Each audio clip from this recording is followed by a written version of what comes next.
अच्छी तरह सोच समझ लिया है ना? एक वकील होने के नाते सारी ऊंच नीच तुम जानती हो। थोड़ी सी तो केस की समझ बूझ है ना? अब दोबारा माइंड चेंज तो नहीं करोगी? तो अब ये ठीक है ना? सर जी, ऐसे पूछेंगे तो कोई भी नर्वस हो जाएगा। हम दोनों बहन भाई सोच समझ कर ही यहाँ पर आए हैं। आप शुरू करें। यार अजीब जज्बाती फैमिली है, इतने अनप्रिडिक्टेबल हो सब। कल अब्बू पंखे से झूल गए थे, अम्मी कोर्ट में आके तड़ियां लगा गई हैं। सर जी, अब तो मैं साथ आ गया हूँ ना। ये एक और प्लॉट ट्विस्ट है। कल तक तुम इसको मारने के दर पे थे, आज तुम साथ आ गए हो। इतना बैक एंड फोर्थ करोगे तो सब नर्वस हो जाएंगे ना। छोटा भाई है पाकीज़ा का। आपको मैंने बताया था ना, मोहम्मद असगर फास्ट बॉलर, आधा डॉक्टर भी है।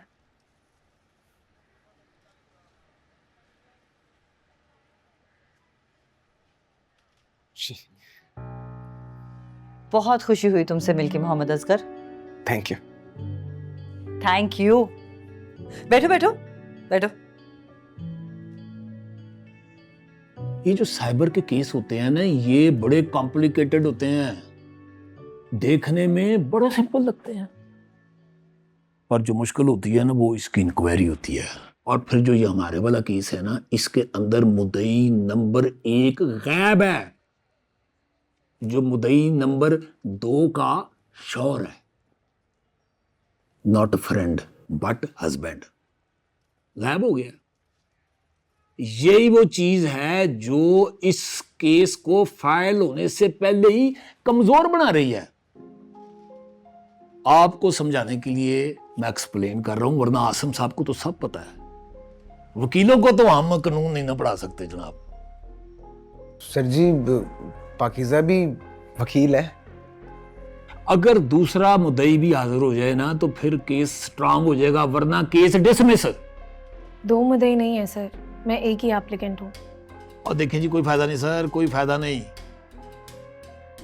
अगर मैं ये केस फॉरवर्ड भी कर दूं ना, तो ये केस डिसमिस हो जाएगा, क्योंकि मुद्दई नंबर 1 जो है वो मुद्दई नंबर 2 का ये शौहर है, ये मियां बीवी हैं, और ये इसकी कॉम्प्लिकेशन है। मगर मेरी एप्लीकेशन तो फाइल हो सकती है ना सर? बिल्कुल हो सकती है, मैंने रोका कभी, पर केस कमजोर हो जाएगा। पिछले 45 मिनटों से जो मैं कम्युनिकेट करना चाह रहा हूं वो यही है कि केस कमजोर हो जाएगा और केस डिसमिस हो जाएगा। मगर पीका तो अलाउ करता है ना सर के? आसम साहब, आप खुद तशरीफ लेकर आए हैं ना, तो मैं यहाँ ओवर टाइम बैठा हूँ आपके ऑनर के अंदर। वैसे अगर आप एक कोशिश और कर लेना, इन मियाँ बीवी की अगर आप सुलह करा दें, उसको मना के समझा के अगर यहाँ ले आए, तो मैं आपकी एप्लीकेशन फॉरवर्ड कर देता हूँ आईओ को। कोई मुश्किल काम नहीं गा। आप बेशक कल आ जाएं, अगले हफ्ते आ जाएं, जब आपका दिल करता आप आ जाएं।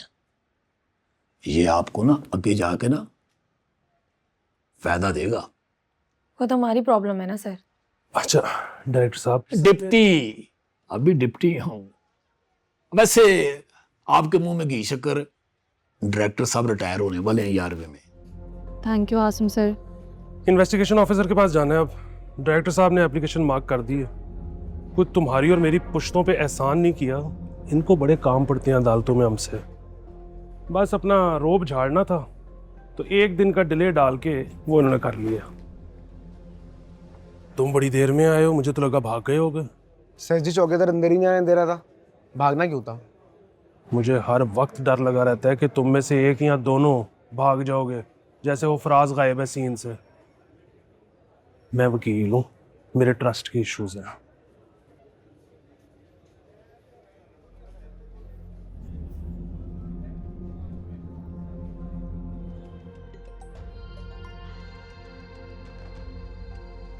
बस जी, आयो साहब आगे।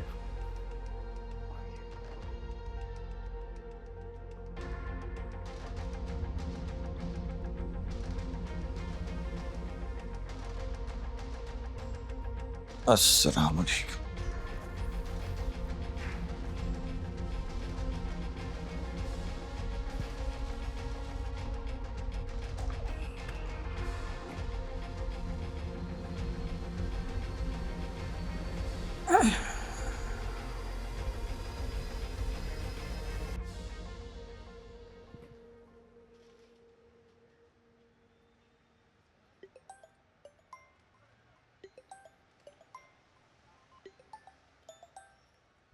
जी अम्मा, दोस्त से मिलने आया वो। अदालत क्यों जाना है मैंने? अम्मा, दोस्त के दफ्तर आया हूँ, क्यों जासूसी कर रही है मेरी? आ जाऊंगा।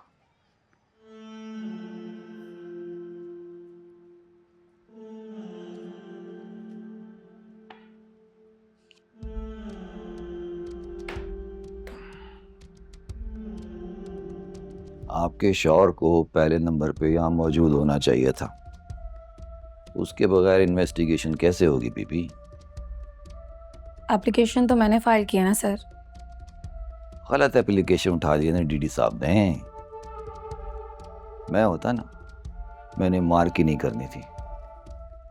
वो बड़े अफसर हैं, हम मातहत हैं, लेकिन हमारा ना तजुर्बा उनसे ज्यादा है। केस बनता ही नहीं है। असल विक्टिम इनका शौहर है बेचारा। अब देखे ना, गालियां भी उसे पड़ी, मार भी उसको पड़ी और कपड़े भी उसके उतरे। आपके साथ तो ऐसा कुछ नहीं हुआ ना?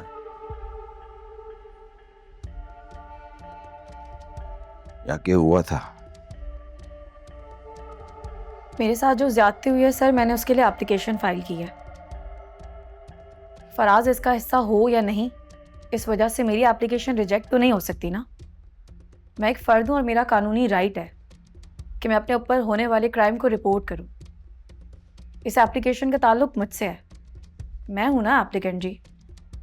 ये भी 6 महीने लगा दिए आपने अपने लीगल राइट को समझने में, और बकौल आपकी की वकालत पढ़ी हुई है, पढ़ी हुई होंगी, डिग्री भी ली होगी, लेकिन बीबी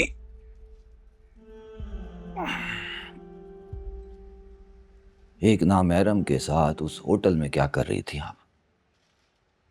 अब गैर कानूनी एक्ट तो ये भी बनता है ना।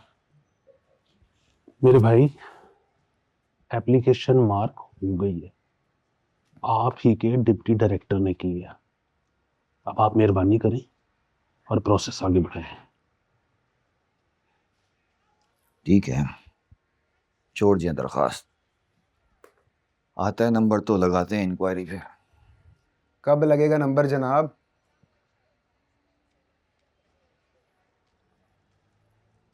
आप कौन होते हैं बीबी के? भाई है मेरा। अच्छा अच्छा अच्छा अच्छा अच्छा अच्छा अच्छा। शौहर से वीडियो पे झगड़ा हो गया तो आने से इनकार कर दिया, तो भाई को लेकर आई हो। सही बात है, अब गैरत आ जाती है बेचारे को। बेचारों को गैरत नहीं आती सर। आप एप्लीकेशन का नंबर बता दें प्लीज़।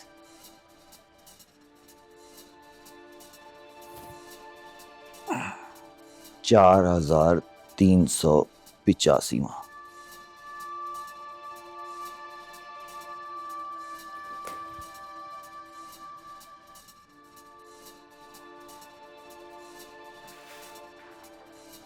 उठो।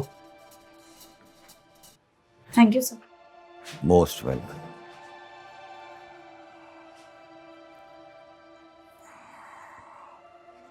तुमने देखा ना, ऐसी बातें कर रहा था तो उसे कानून तो सिरे से हो ही ना। हमने किताबों में क्या पढ़ा है और ये हमें क्या सिखा रहे हैं।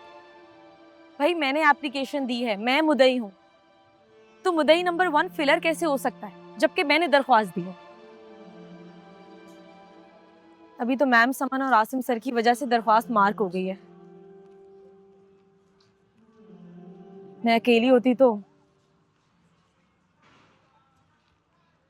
सबके साथ तो नहीं होता ना कोई। इधर 2 दिन पहले तक तो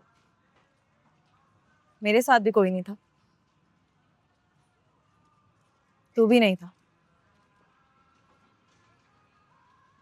असगर तू ना आया कर, मैं वही परेशान होगा, दिल खराब होगा तेरा। और तेरा दिल? आदत हो जाएगी मुझे, जैसे वकीलों को होती है, डॉक्टरों को नहीं होती। काट पीट की, खून की, जख्म की, मौत की, मुझे भी हो जानी है। दिल पक्का करना पड़ता है। मुद्दई नंबर 2। क्यों भाई, एवं ही? हम सारे यहाँ नंबर 2 हैं, बस एक तू नंबर 1। वैसे मुझे आदत नहीं है ऐसी बातें करने की, लेकिन दिल पक्का करना पड़ता। चाट खाएगी? चल ना।